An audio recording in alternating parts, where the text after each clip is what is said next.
Malaysia কলিংয়ে যারা আসতে চেয়েছিলেন কিংবা মালয়েশিয়া এয়ারপোর্টে আটকা পড়ে তারপরে ফেরত গিয়েছেন, তাদের ভিতর থেকে প্রথমত আনা হবে 7,000 লোকের। এটা আমরা শুনতে পেলাম ডক্টর আসিফ নজরুল স্যারের মুখে। তো 7,000 লোক প্রথমত আনবে, তাদের আনা হবে বই সেলের মাধ্যমে। আপনারা রেজিস্ট্রেট করে তারপরে মালয়েশিয়া আসতে পারবেন।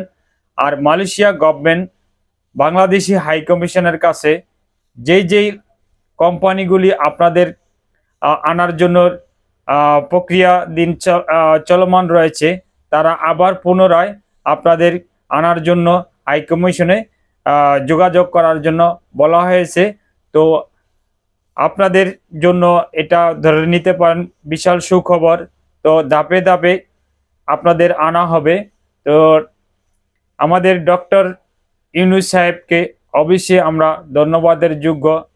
তার প্রচেষ্টায় আপনারা আবার মালয়েশিয়া আসার সুযোগ পাচ্ছেন এবং ধাপে ধাপে আসতে পারবেন। কি কাজে আপনাদের পুনরায় আনা হবে? নির্মাণাধীন কাজ, আরেকটা হলো পর্যটন কেন্দ্র। এই দুটি খাতে মালয়েশিয়াতে আপনাদের প্রথমে আনা হবে, তারপরে অন্যান্য ক্ষেত্রে যদি মালয়েশিয়া অনুমতি দেয় তাহলে আসতে পারবে।